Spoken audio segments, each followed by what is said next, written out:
approaching the door.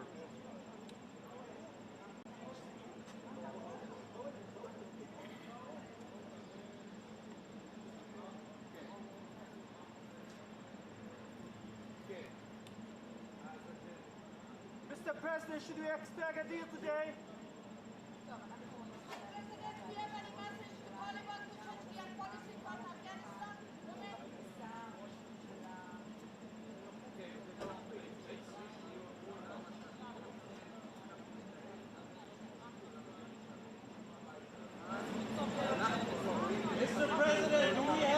Are you confident, sir, there'll be peace in Gaza anytime soon?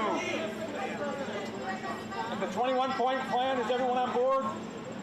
Will we have a deal today, Mr. President? Mr. Prime Minister, have you agreed to the deal?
Ladies and gentlemen, the President of the United States and the Prime Minister of the State of Israel.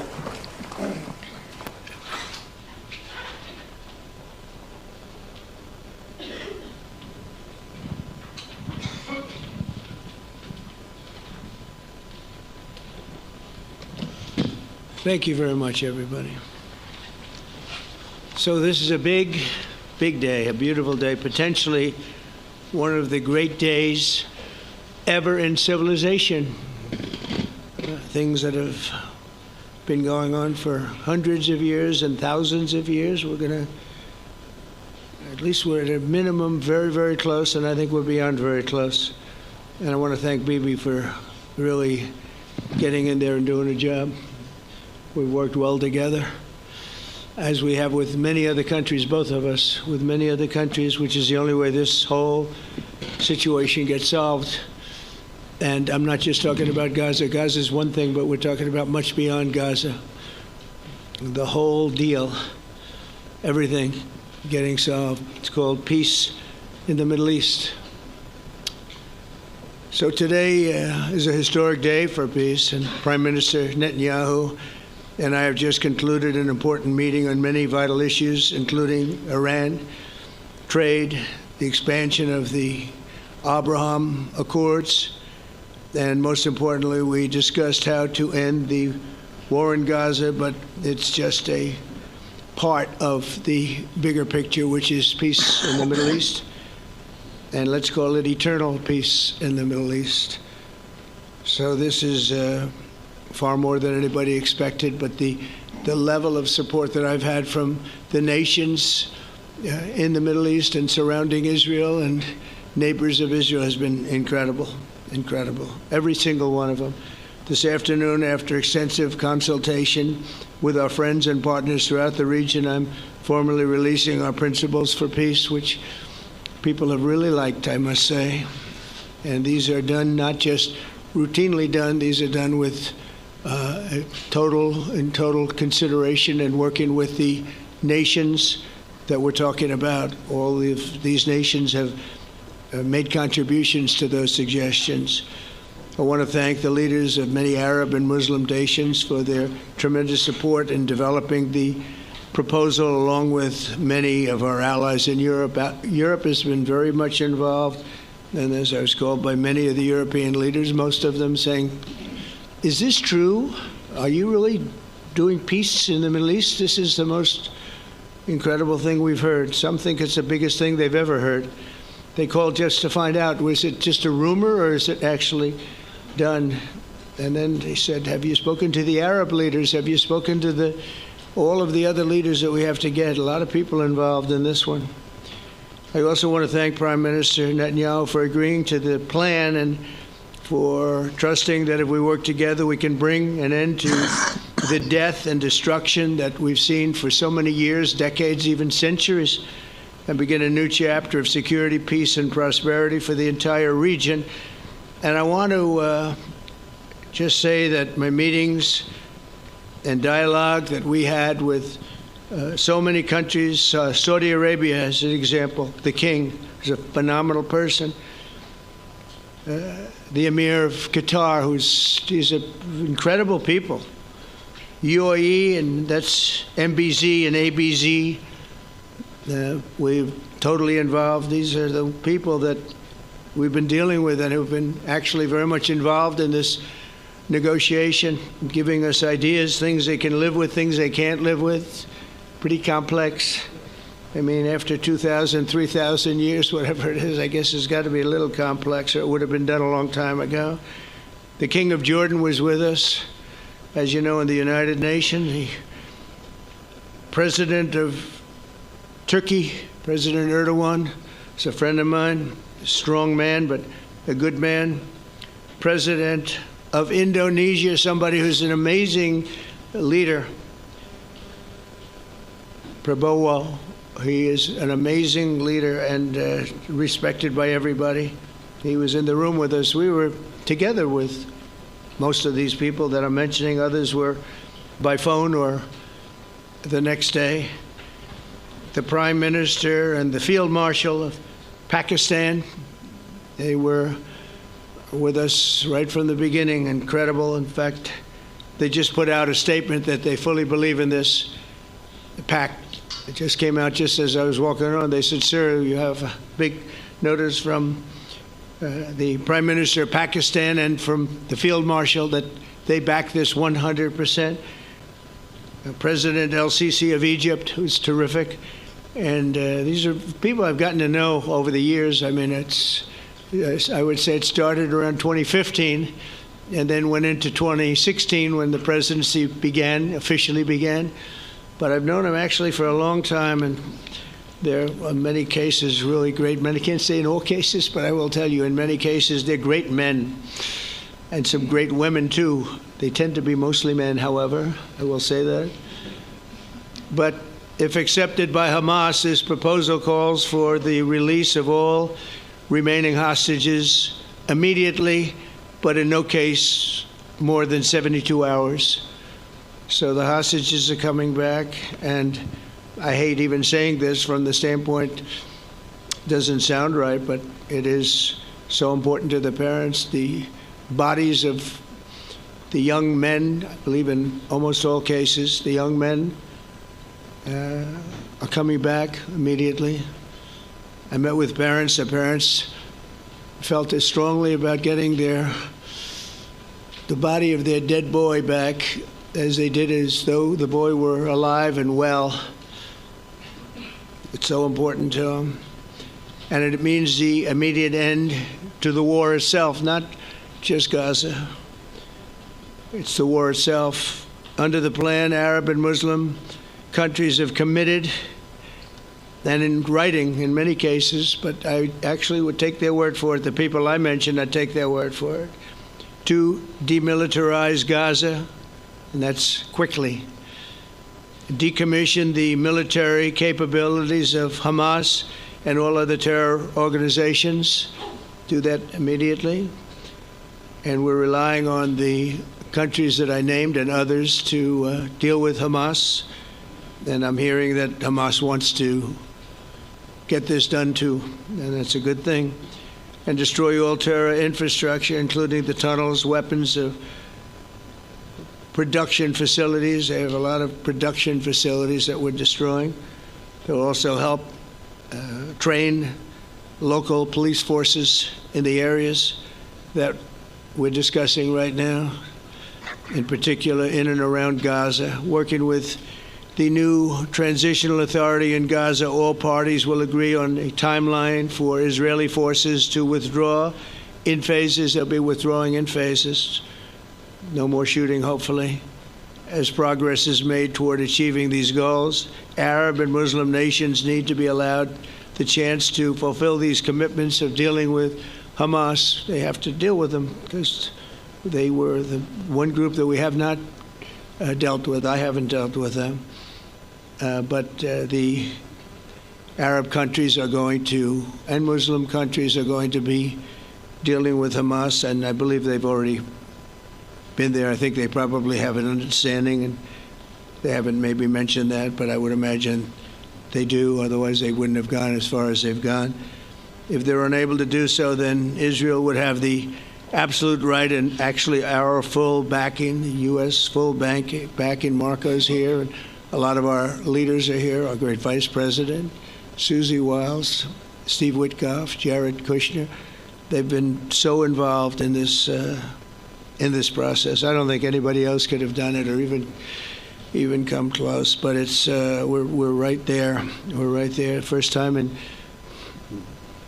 thousands of years, I think you can probably say, if you really look into it, if you study back, if you're a scholar, you would say thousands of years. Israel would have my full backing to finish the job of destroying the threat of Hamas. But I hope that we're going to have a deal for peace. And if Hamas rejects the deal, which is always possible, they're the only one left. Everyone else has accepted it. But I have a feeling that we're going to have a positive answer. But if not, as you know, Bibi, you'd have our full backing to do what you would have to do. Everyone understands that the ultimate result must be the elimination of any danger posed in the region, and that danger is caused by Hamas. The tyranny of terror has to end, and this is, again, something that we're looking for. This is eternity. This is for forever. To ensure the success of this effort, my plan calls for the creation of a new international oversight body, the Board of Peace, we call it, the Board of Peace, sort of a beautiful name, the Board of Peace, which will be headed, not at my request, believe me, I'm very busy, but we have to make sure this works. The leaders of the Arab world and Israel and everybody involved asked me to do this, so it would be headed by a gentleman known as President Donald J. Trump of the United States. That's what I want, is some extra work to do, but it's so important that I'm willing to do it, and we'll do it right, and we're going to put leaders from other countries on, and leaders that are very distinguished leaders, and we'll have a board, and one of the people that wants to be on the board is the UK former Prime Minister, Tony Blair, good man, very good man, and some others. And they'll be named over the next few days. And it'll be quite the board. Working, everybody wants to be on it now. I don't know if that had anything to do. They named me and everybody else wanted to be on it. I guess they figure, well, he's a soft touch. He'll be easy to deal with. Working with the World Bank and others, it'll be responsible for recruiting and training a new government that will be made up of Palestinians, along with highly qualified experts from all around the world. Hamas and other terrorist factions will play no role in the board, but they'll play no role in the governance of Gaza at all, directly or indirectly. As you know, thousands of Hamas leaders have been killed and soldiers have been killed. And we can never forget October 7th, but thousands have paid the price for that. And now it's time to get our hostages back and get back to trying to build something that's really great and very important. In our meeting today, Prime Minister Netanyahu was very clear about his opposition to a Palestinian state. And he continuously mentions October 7th, and I understand that. Most people do. And I understand and respect his position on many things, but what he's doing today is so good for Israel.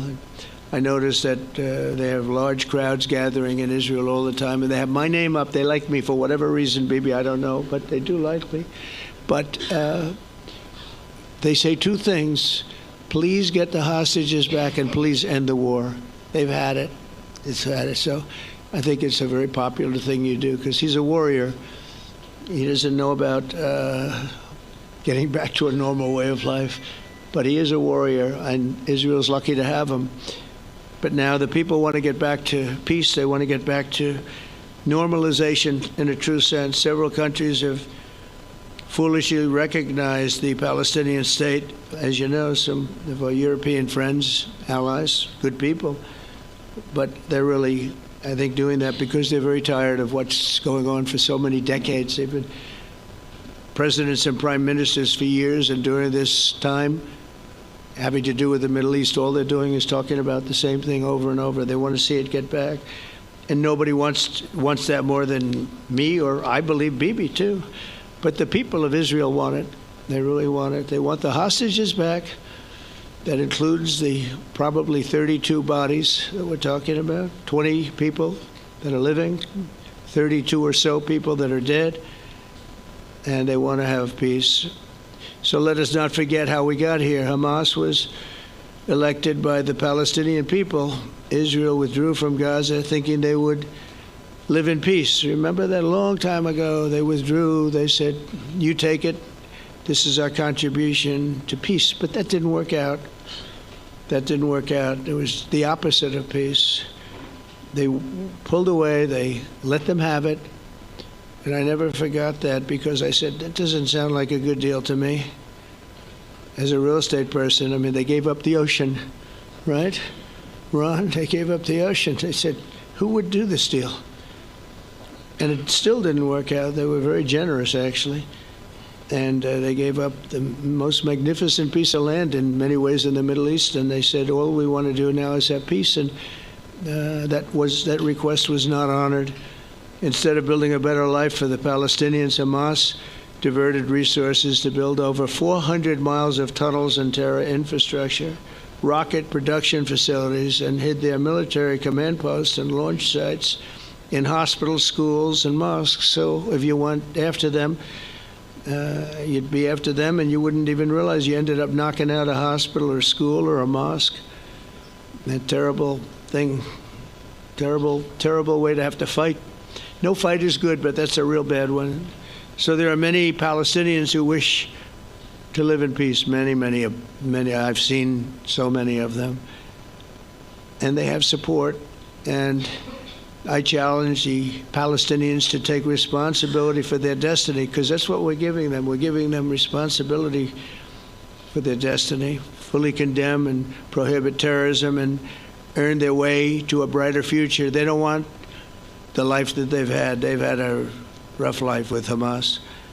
If the Palestinian Authority does not complete the reforms that I laid out in my vision for peace in 2020, they'll have only themselves to blame. We're giving them an amazing footprint, and they have amazing support from the leaders of the Arab world and the Muslim world, the great leaders. These are great leaders. These are unbelievable leaders that have built great countries and very wealthy countries.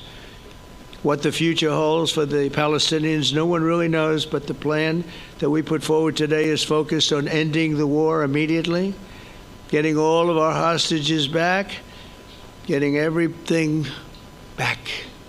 Hard to believe when you even say it, and creating conditions for durable Israeli security and Palestinian success. Israeli security is going to be involved. We're going to help you. We'll be there with you in terms of helping with security. We want to make sure it works. We just want to make sure it works. There shouldn't be a shot fired. Now, there will be, I guess, because that's the way it seems to be, but there shouldn't have to be within a few days. There shouldn't have to be a shot fired. And maybe for eternity. Wouldn't that be nice? I hope it's true. I can tell you the leadership of that region feels that there's a good chance of it being true. So this will lead to this agreement that we're talking about will lead to a sustainable long-term peace. No president in history has been a greater friend of the state of Israel than I have, in addition to negotiating the Abraham Accords. I like to say it that way because the real people, that's what they call Abraham. I would say Abraham, but it's so much nicer when you say Abraham. So much more elegant. But the Abraham Accords, they're amazing. Jared, you did that along with your group of geniuses, and nobody thought that could be done. We have 4 countries, and Sleepy Joe Biden didn't do a thing. He didn't even know what the hell they were. He should have had them fold up. But I think this will also lead to packing them. And who knows, maybe even Iran can get in there. I hope, we hope we're going to be able to get along with Iran. I think they're going to be open to it. I really believe that. But they could be a member. I long ago said, I'll bet you at some point Iran will be a member of the Accords. And little did I realize it was going to take this turn. That was some turn we did with the B-2s. But I think they might very well be there. It's a great thing for them economically. I recognize the eternal capital of Israel. I opened the American embassy in Jerusalem. That was something that everyone said would never be done, could never be done. Virtually every president for many, many years, for decades, would campaign on making Jerusalem the capital of Israel. They campaigned on it over and over. Is that right, Steve? Is that right? Everyone, and when they got to it, and I understand why now, because it was so. When I got to office, I campaigned on it too. I said, we're going to make it. And then I'd get calls from the leaders of various countries saying, please don't do it, please don't do it. It'll end the whole world, please don't do it. And finally, I just didn't say anything, and I did it. People were calling me before I did it because I heard I was going to do it, and leaders of countries were calling me, and I think it was on a Thursday that I did it, and they'd call me Monday, Tuesday, Wednesday, 3-4 times a day, and I said, tell them I'll call them back on Friday. And I announced it on Thursday, and I called them back, the biggest people in the world, and they said, you've done it. I said, done what? You've made the capital of Israel, Jerusalem, and we wanted to talk yet. I wish you called me a little sooner. Maybe I could have done something about it. So that was a lot easier than getting into an argument, because I knew what they were calling about. And you know what? It turned out to be amazing. Everybody thought it was going to lead to the end of the world, right? The end of the world, Ron, that's what they said. It didn't lead to anything. It just led to something that I promised, and something that was very, very popular for Jewish people and a lot of other people too. I recognize Israeli sovereignty over the Golan Heights, and I cut taxpayer funding to the corrupt United Nations Relief and Works Agency. And United Nations was interesting because, as you know, a few days ago they introduced me. Ladies and gentlemen, the President of the United States. I'm looking at my teleprompter, and the thing was dead, stone cold, dead. The thing's up here. I have a long, beautiful speech to make.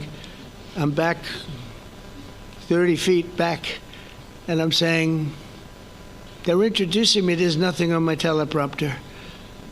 So, but I made a speech. I actually got good marks. You think Biden could have done that? I don't think so. I don't think he could have done that. I don't think too many people could have done it. But actually, it was actually more of a speech from my heart, if you want to know the truth. I think it was maybe better in certain ways because it was from the heart. It has to be from the heart, otherwise you're in big trouble.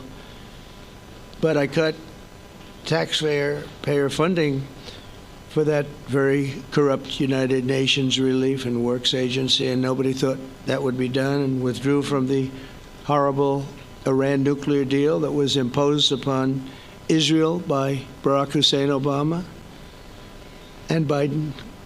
And I don't think Biden knew anything about it, though. I don't think he knows anything about it now, actually, if you ask him. He'd say, what is that?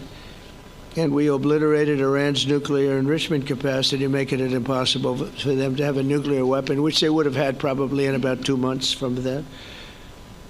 But I've never asked Israel to compromise its security, but we had big, strong talk. Nobody's been better to Israel. No president's been better to Israel than Donald Trump. But we had a long, strong talk, Bibi and I, and he understands it's time. It's time. History has shown. And the people of Israel want it.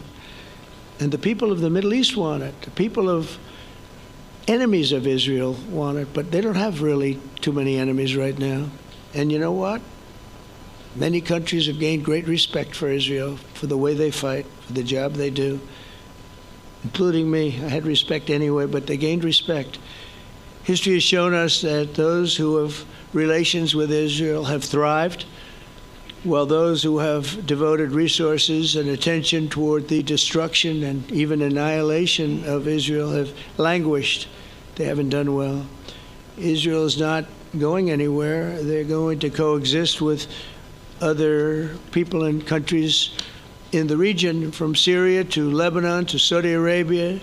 The promise of a new Middle East is so clearly within our reach. This is the closest we've ever come to real peace, not fake peace, not political fool's peace.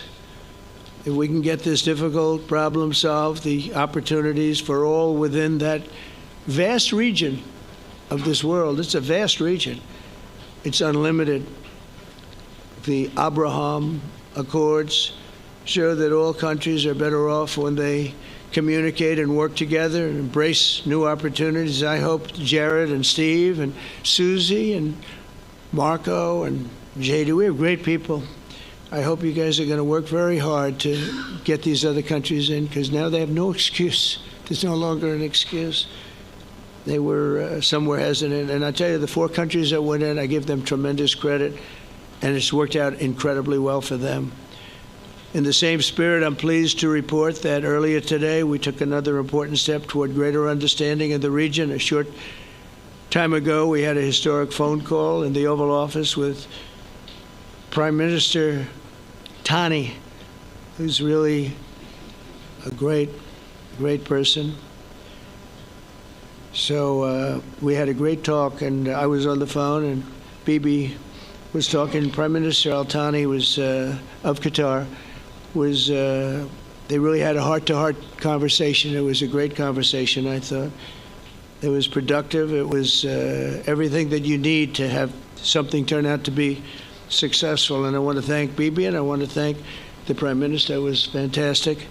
We agreed to launch a formal trilateral mechanism between Israel, Qatar, and the United States to begin a dialogue to enhance mutual security, correct misperceptions, and avoid future misgivings. And I want to thank Qatar, its leadership, and the Emir. He's a fantastic person. I think, I'm going to be his public relations man because I know him differently than a lot of people know him. But he wants peace. He wants to see peace. And his people, and they really acknowledge the critical role that they've played as mediator. And again, we're not quite finished. We have to get Hamas, but I think they're going to be able to do that. So now it's time for Hamas to accept the terms of the plan that we've put forward today. And again, this is a different Hamas than we were dealing with, because I guess over 20,000 have been killed. Their leadership has been killed 3 times over. So you're really dealing with different people than we've been dealing with over the last 4 years, 5 years. Everyone has done their part and come to the table in good faith. Our Arab and Muslim partners are fully prepared to step up and fulfill their commitments for the benefit of the people of Gaza and the entire region. They're willing to step up and do a lot. They really are. There are a lot of good people involved. Everybody who wants to see an end to the violence and destruction should be united in calling for Hamas to accept the extremely fair proposal so that we can end the war and get us back our hostages right now and have everlasting peace. And I look forward to having relationships with everyone. As the chairman of the board, I'll be involved, and we'll have meetings with some very smart people that'll be working over there to make sure that we haven't just been wasting time with an agreement that doesn't get done. The task of building peace will not be easy. There are some of the hardest problems in the world to solve, and that's why it's been going on for so many centuries. But too many lives are at stake not to try, and this is more than a try. I mean, I think this is something that gets done when you have virtually every country, and these are powerful, powerful countries that have a lot of money, and the money can make things happen. A lot of countries try, and they don't have any money. These are very rich countries that can make things happen. So together we'll forge a much safer and more hopeful future for everybody, including Israel. And I want to thank Prime Minister Netanyahu for his partnership, and I want to thank all of the leaders, the kings and the emirs and the presidents and prime ministers, people I mentioned. And they've been absolutely fantastic to work with, and it's just happened very quickly. It's happened from a couple of weeks before I had a couple of meetings, but a couple of weeks before we went to the United Nations, and we had some incredible meetings. It all came to place. It all took place, and everybody wanted to be a part of it. I don't have anybody that's saying we don't want anything to do with it. It's just the opposite. And I'll tell you, a couple of years ago, a year ago, I don't think we would have had this kind of participation, Mr. VP, right? I don't think we would have had. It's been amazing. The participation was 100%. Everybody wants to be a part of it. And everybody, those very strong countries, everybody wants it to work. So, Bibi, congratulations on this. I think this will be your crowning achievement, frankly. If this all works out, we think it will. It's going to be your crowning achievement, and I want to thank you very much for being here. Thank you. Please. Thank you. Thank you.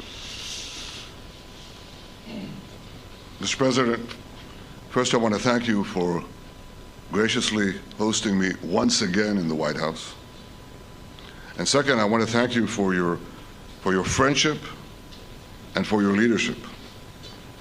From Jerusalem to Tehran, from the Golan Heights to Gaza, you've proven time and again what I've said many times.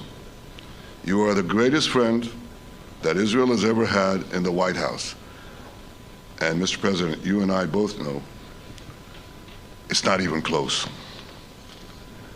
While you focus at home on making America great again, your leadership abroad is changing the world for the better, ending wars and advancing peace.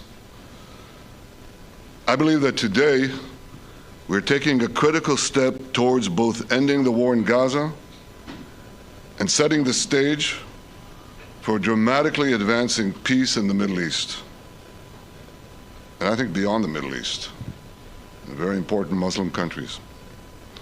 I support your plan to end the war in Gaza, which achieves our war aims. It will bring back to Israel all our hostages, dismantle Hamas's military capabilities, end its political rule, and ensure that Gaza never again poses a threat to Israel. We would not have achieved this turning point without the courage and sacrifice of our incredibly brave soldiers. They fight like lions to defend the people of Israel, and they serve on the front line in the war between civilization and barbarism. Mr. President,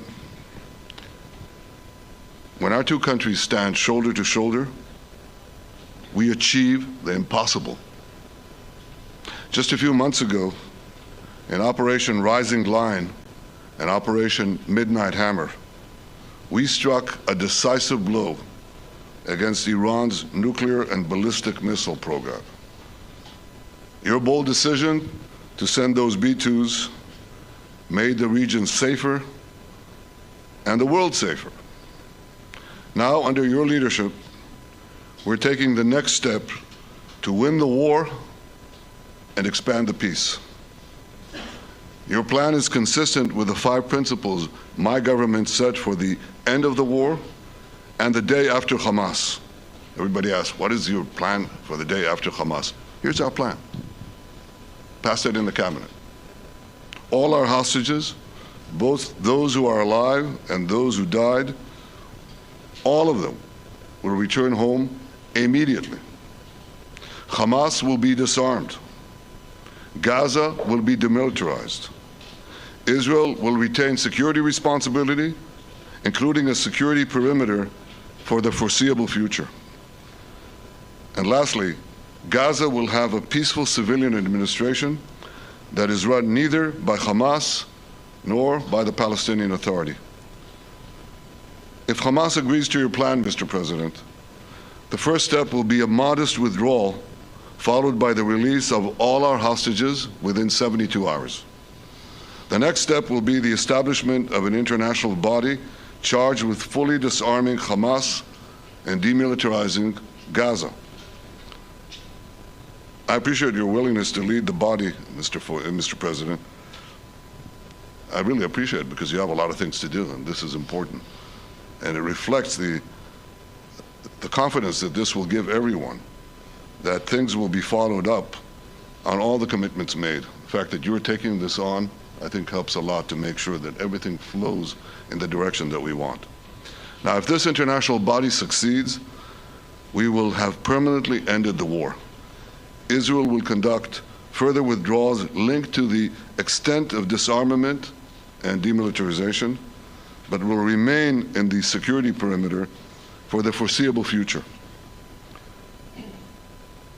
I think we should understand that we're giving everybody a chance to have this done peacefully, something that will achieve all our war objectives without any further bloodshed.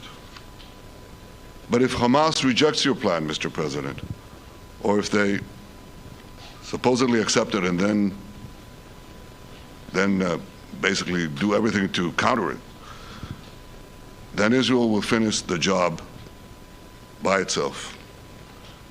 This can be done the easy way, or it can be done the hard way, but it will be done. We prefer the easy way, but it has to be done. All these goals must be achieved because we didn't fight this horrible fight, sacrifice the finest of our young men to have Hamas stay in Gaza and threaten us again and again and again with these horrific massacres. Mr. President, I was encouraged by your clear statement at the UN against the recognition of a Palestinian state. That would be an outcome that, after October 7th, would reward terrorism, undermine security, and endanger Israel's very existence. As for the Palestinian Authority, I appreciate your firm position that the PA could have no role whatsoever in Gaza without undergoing a radical and genuine transformation. In your 2020 peace plan, which you mentioned just now, you made clear what that transformation requires. It's not lip service. It's not checking a box. It's a fundamental, genuine, and enduring transformation. And that means ending pay to slay, changing the poisonous textbooks that teach hatred to Jews, to Palestinian children, stopping incitement in the media, ending lawfare against Israel at the ICC, the ICJ, recognizing the Jewish state, and many, many other reforms. It won't come as a surprise to you that the vast majority of Israelis have no faith that the PA Leopard will change its spots. But rather than wait for this miraculous transformation, your plan provides a practical and realistic path forward for Gaza in the coming years, in which Gaza will be administered neither by Hamas nor the Palestinian Authority, but by those committed to a genuine peace with Israel. I think this can be not only a new beginning for Gaza, I think it can be a new beginning for the entire region. Under your leadership, we can re-energize, well, I've got to contribute my own, we can re-energize the Abraham Accords. That's what it's called in the original Hebrew, Abraham. Abraham is fine, Abraham, however you want to call it. Under your leadership, Mr. President, we can re-energize the Abraham Accords that we forged 5 years ago. We can expand them to many more Arab and Muslim nations that choose moderation over extremism. I think there's an opportunity here. It's not going to be easy, it's tough going, but I think if we succeed, you're absolutely right. We're going to open possibilities that nobody even dreamed of. But I think we dream of them. As you've told me, Mr. President, and you've told the world many, many times, you said, remember October 7th. Remember October 7th. And we do. We will never forget the horrors of October 7th, and we will do whatever is necessary to make sure they don't happen again. Since October 7th, Israel's enemies have learned a hard truth. Those who attack us pay a heavy price, but those who partner with us advance progress and security for their peoples. President Trump just said it, it's also in the Bible. It says, those who will bless you will be blessed, and those who will curse you will be cursed. And that's actually what is happening. We want the blessings. I think we've done a lot in the past 2 years to end the curse. We're not finished, but we've done a lot. And we've done a lot together to end the curse. I want to thank your entire team for their efforts to get to this point. I especially want to thank Steve Witkoff and Jared Kushner for their indefatigable work to bring Israel and Arab states in the region closer together. I am deeply grateful to both of them for their work. We had a phone call today just to make it clear. I said to the Prime Minister of Qatar, Israel was targeting terrorists, wasn't targeting Qatar. And of course, we regretted the loss of the Qatari citizen, wasn't our target. And I very much appreciate President Trump's proposal to have a trilateral body, the United States, Israel, and Qatar, to work out respective grievances. There are quite a few. But if we could try to mitigate them or put it on a different footing, I think that'll be good for everyone. Above all the people, the fine team, and many helpers who've done this, I want to thank you, Mr. President. History has already shown that under your leadership, Israel and America can change the face of the Middle East. And today I'm hopeful that your plan to end the war in Gaza will do so again and do so soon. It will free our hostages, end Hamas's tyranny in Gaza, and enable a more secure and prosperous future for the peoples of our region. Thank you, Mr. President. May God bless America. May God bless Israel.